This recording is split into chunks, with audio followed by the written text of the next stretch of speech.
Well, hey folks, it's your old pal, King Waspinator. Welcome back to Total Party Skills. Be sure to hit like and subscribe.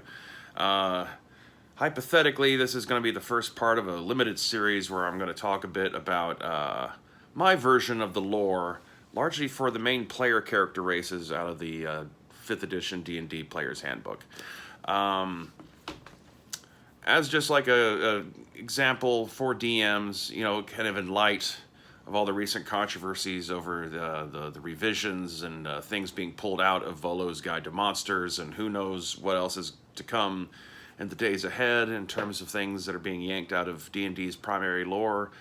I've made a few videos about this, commenting on it.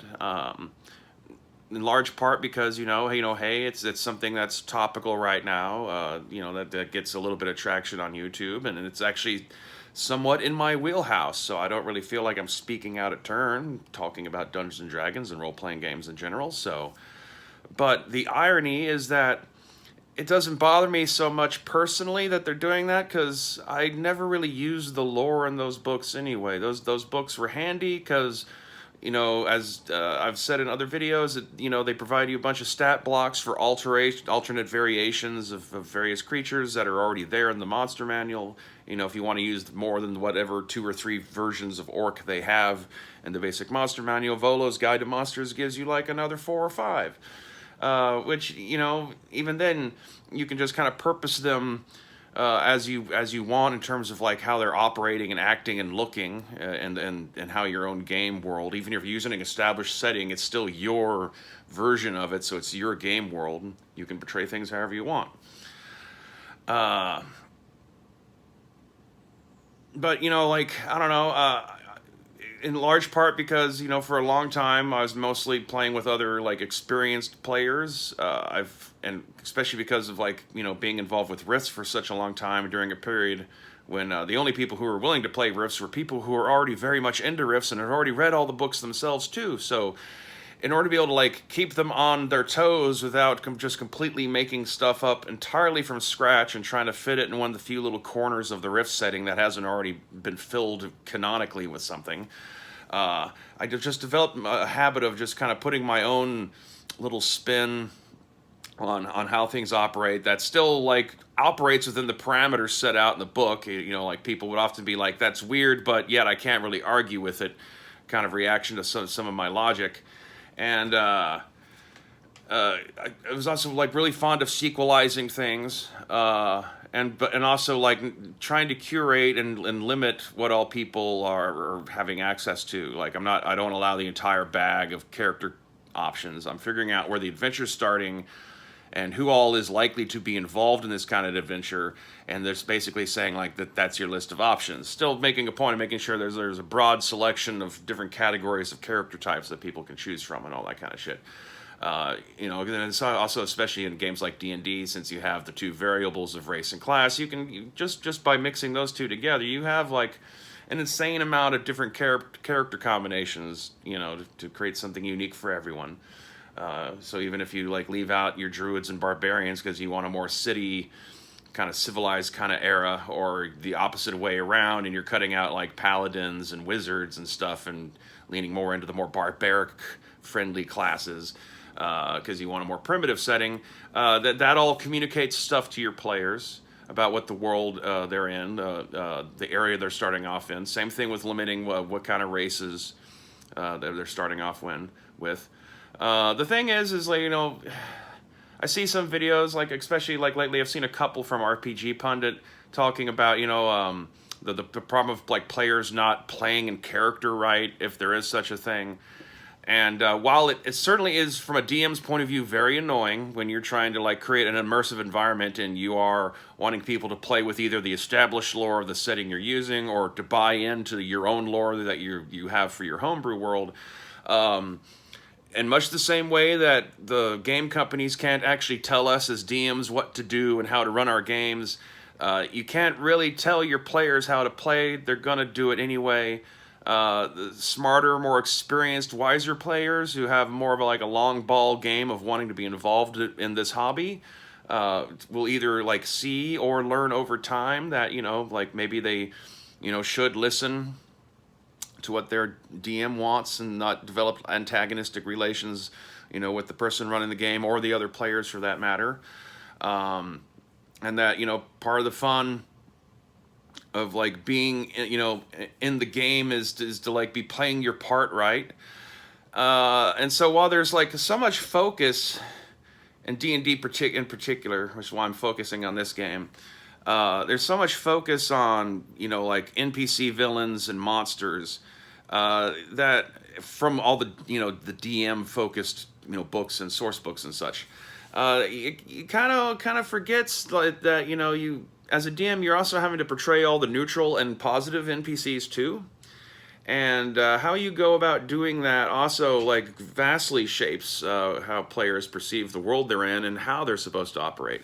So if you want your players to play elves the way you want them to play elves, then they need to have some sort of example of like what you want elves to be like.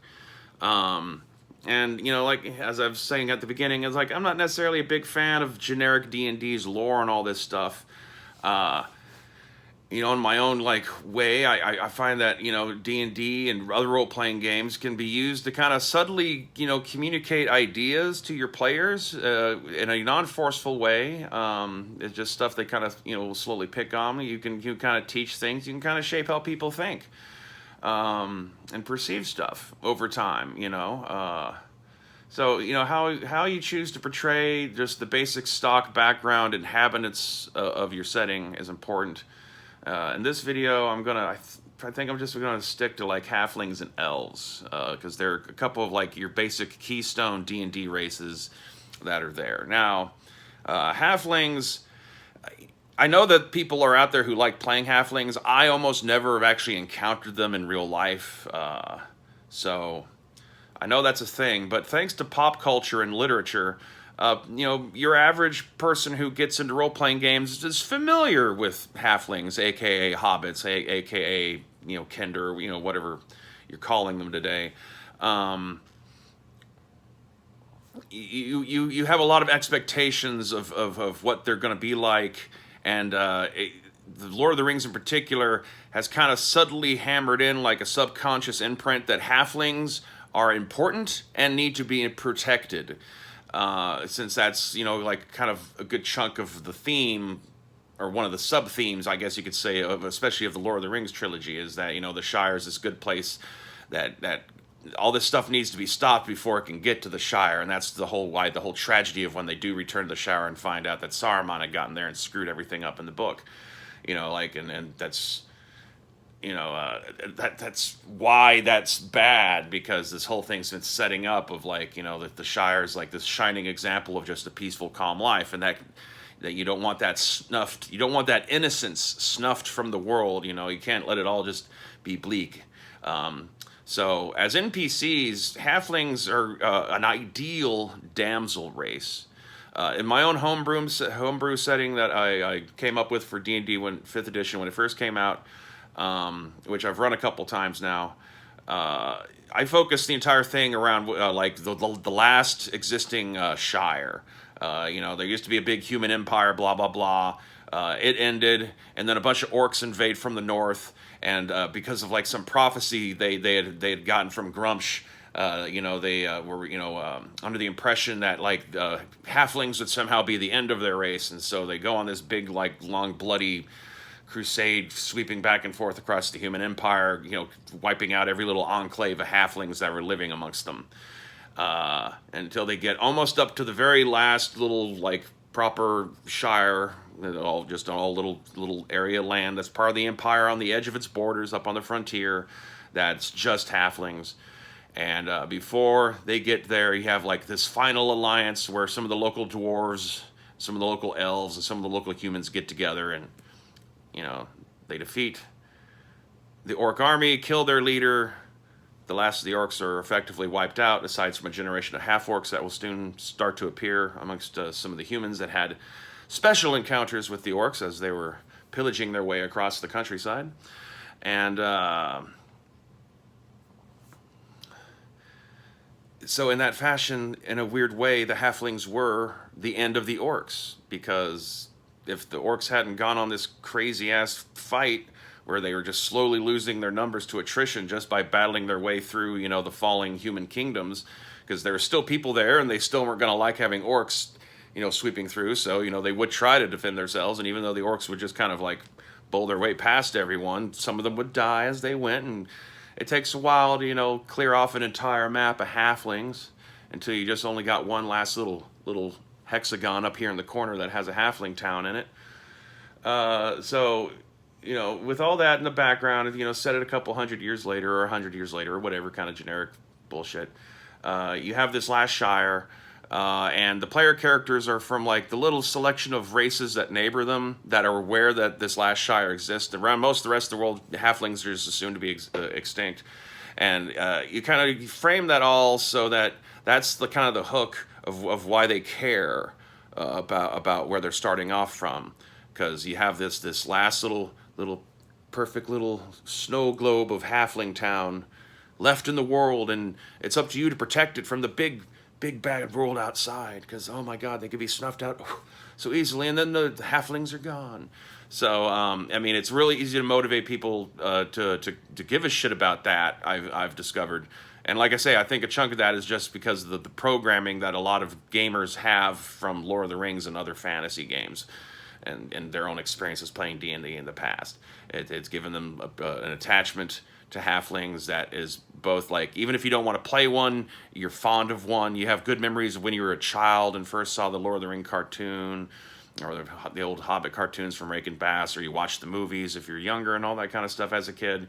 Like that fondness for hobbits is still there in your head, and so it's really easy as a DM to kind of pull on that string and use that to like motivate the characters to give a shit about like why they're doing what they're doing.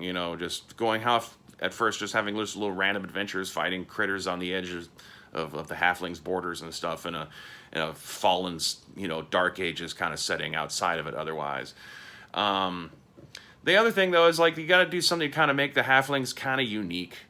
And so the thing I've always kind of liked doing for a long time, even when running halflings in other settings like in Forgotten Realms, is I kind of portray them as like my critique on American racism.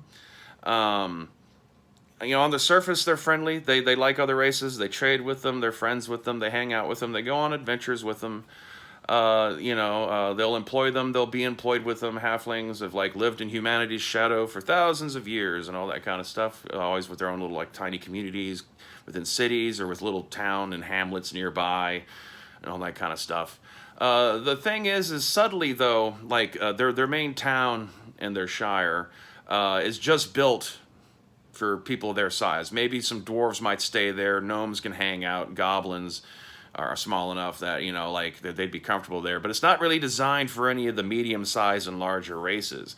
And just because of farm work and labor and some like local humans and maybe like a little mixture of other things in the area do live and work in the Shire, just working on farms or doing various kinds of odd jobs or specialist kind of stuff, but they're not actually allowed to be in the main town like after 10 o'clock at night or some shit. Like the town actually has a curfew, all big people out, and there's like a kind of a bit of like a ghetto, poor, mud streets, ramshackle shack kind of town, just like a mile or two walk away from the city gates of the main, halfling city, and that's where all the big people live. They'll be friends with you, all that kind of stuff. They're perfectly friendly, happy, cheerful, seemingly okay, but you just can't maybe help but notice over time that isn't it weird that they don't want you living around them or around them at night. And like, you don't have to like spell it out for people what you're doing. It's just like the more savvy players will start to pick up on it. I've seen it happen, and it's sometimes an interesting revelation for them. So like I guess those are my two major things I do with halflings. I use them as damsels of the setting, and they kind of have a little bit of like a subtle bigotry towards larger races. It's not a skin color or even a species thing. It's entirely just based on like their distrust of things that are twice their height or more, which is not terribly unreasonable.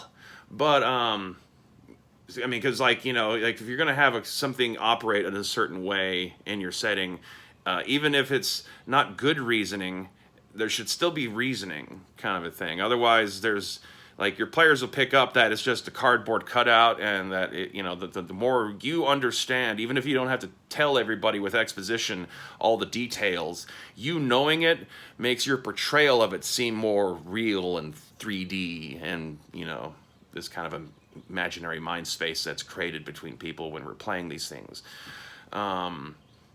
So elves, speaking of racism, elves are, like, it's weird that they don't get as much flack because, if you're going to be going around accusing, like, any of the D&D races of being, like, horribly, like, racist, it's the fucking elves, like, total superiority complex kind of a thing going on there. Not only in the way their attitudes are, but, also, like, the way they're written about, like, this lofty ideal of pure androgynous beauty out in the forest with this like both high magic and high architecture and high art and perfectly in tune with nature, and they're the first race, they're the oldest race. They don't go extinct. They just voluntarily decide to just drift off to some other faraway land so they can be away from everyone, and they live far off in the distance, and all that's okay. I kind of feel like, especially by modern terms, that really should kind of frame elves as kind of being like the subtler villains of the setting in many ways. Like their reasoning for the short-term concerns of characters that aren't that old, and if they're from a longer-lived races, or characters from the more shorter-lived human scale races. Like their reasoning about like short-term, border conflicts, and like, oh, there's a monster over here by this bridge. It's like, yeah, but it's going to die in 20 years on its own, and I'm going to live another 400. So like it changes their motivations, their ability to, how they prioritize stuff is weird. And I feel like a common problem with how like D&D 5th edition in particular portrays them is that they're way too integrated into shit. To your average human and other halflings and even dwarves and to most other races, their idea of elves are half-elves, because those are probably the elves that you would see the most contact with. Much like with tieflings, I don't really feel like half-elves need to have a direct elf parentage. If because tieflings are several generations removed from whatever fucking human being had like mated with a succubus or whatever to create a cambion, and then that cambion kept continuing to breed into human bloodlines, so that generations later you have tieflings. I feel similar with half elves, that there's probably like amongst human communities kind of like a small minority of half elves that are kind of mockingly trying to portray themselves as full-blooded elves, even if they don't really know, they don't quite see it the same way. They might live longer than humans, but they're nothing on the scale of the sort of like length of planning and foresight that elves would have to if they're if you're going with some of the more extreme ranges of elf lifespan, depending on your game world. And so, like in cities, those would be the elves you'd run into running shops and stuff. I've always found it jarring in D&D when like, okay, maybe in the biggest of cities there might be a small enclave of elves, but like to have elves in your random little starting town, there's a elf wizard or an elf clerk at the bank or something like that. It diminishes elves, and it shatters the idea of normality. I know it seems weird to say that you have to establish a sense of normality for your players in a game that's obviously about the fantastic, but the fantastic is not fantastic if you do not establish a sense of what is normal. That's why I suggest don't when you're writing your initial adventures, for the first 3 to 5 levels, they should be encountering stuff that's very common or typical to whatever the starting land they're roaming around in. You shouldn't start bringing in exotic things from other parts of the setting until they've gotten used to what local normal is. Everything they encounter has the strongest effect on how they perceive what the game world is like. So from the very get go, it's you're having a game set in Scotland, but and the very first encounter is with a tiger. That's going to give them an impression of what life is like in Scotland back in the Middle Ages. That might not necessarily be photo accurate or like necessary to even thrust and like why would you want to do that? You couldn't have them fight like a wolf or something more indicative of Scotland. I mean, if you're trying to portray Scotland, then you should portray Scottish stuff, kind of a thing. And same thing with D&D. If you're setting stuff around Neverwinter in your very first initial phase of adventuring for your players when they're still young and getting their first bits of experience under them, then you shouldn't be throwing in stuff that comes down from the Al-Qadim setting. You shouldn't be having them fight deep sea monsters. You shouldn't be having them fight desert creatures. Yeah, like you should be having them get to know what life is like in their little zones, so that it stands out when they meet the exotic thing, and it feels exotic and fantastic then.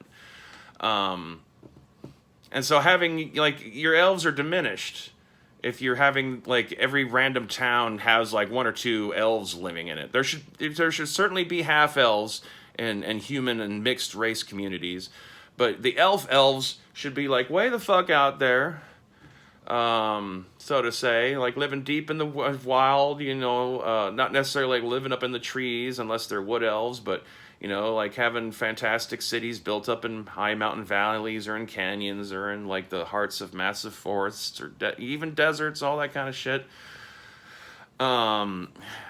I've never been a fan of the Drow anyway from the get-go. I never liked them. I've always had a problem with the Underdark as being a thing, because I just, I know it's a magical world and all, but it's just hard to really get my brain around the reality of an ecosystem with that many predator species all being in a massive cave structure that's underground.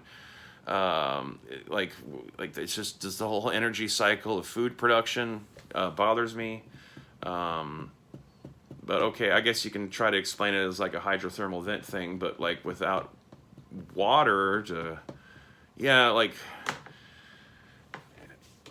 I never liked the Drow anyway, so I've always tended to go with dark elves and kind of portray them more as a night elf kind of a thing, as opposed to elves that live deep underground. Because we already have dwarves, we already have I mean, how much redundancy do we need on all this shit? But there's a segmentation to elven society and the way that their sub-races are organized that's also very kind of racial hierarchical caste system kind of shit. I mean, high elves alone, obviously they're on the top. Drow / dark elves are kind of the renegade caste of leadership. It was probably most in competition with high elves, and so I guess we knew who won that war back in the day. Then you would have the tree elf, wood elf type folks, wild elves, whatever you want to call them. At the bottom of the pile, you'll put your stuff your low elves, your half elves. It's they don't need to be called half elves because they're literally half elf. It's just calling them 1/10 elves doesn't roll off the tongue quite so well, so they're half elves, kind of a thing. But they're at the bottom, the most disregarded, because to elf eyes, even though everyone else thinks of half elves as elves, to elves, half elves are humans, with short lifespans and different temperaments and potentials and likes and interests and all that other kind of stuff. And whether or not you want to bring in Shadar Kai and Eladrin, you can fit them into that whole thing too. They still form a clear order, in many ways similar to the giant ordning kind of a thing that was also portrayed in Volo's Monsters, which I also believe got heavily chopped up too, because I guess racial caste systems is when you pick up a book of D&D and you're looking through Volo's Guide to Monsters and you're reading about giant society, like a light bulb's going to click in your head, and you're going to start demanding everyone around you to start respecting the ordning. Of course, placing yourself up there as the cloud giant. I mean, why wouldn't you? I don't know. Like, elves should be removed. Elf player characters are one thing, but just the fact that they don't run into very many other of themselves is communicating something to them, you know, and you should always portray the people they run into as being a little surprised to actually be seeing an elf and not just a half elf. And yeah, make them kind of just subtly villainous. You know, not snarling, you know, monster in the cave kind of villainous, but you know, the puppet master pulling the strings of all the political machinations in the land, that kind of shit. That's more up their alley. And yeah, that just they're caste driven amongst themselves, and on top of that, everything else is beneath them. They, like, of all, like, the core races in this book, they are, with maybe arguably the Dragonborn giving them a little bit of a lead, they are arguably the most supremacist in mindset. And so it's weird that people want to talk about the poor lowly orc and give them shit and punch them around and demand changes to them, but like, fucking A, man, elves. So yeah, I guess that's, I mean, I can keep rambling forever about these things, but you know, there you go. Comment, hit like and subscribe. I might or might not put a link to a surprise down there that you can look at and make up your own mind. Spoiler alert, it's really not all that much of a surprise if you've been paying attention to the channel. Anyway, on that note, have a good one and stay waspinated.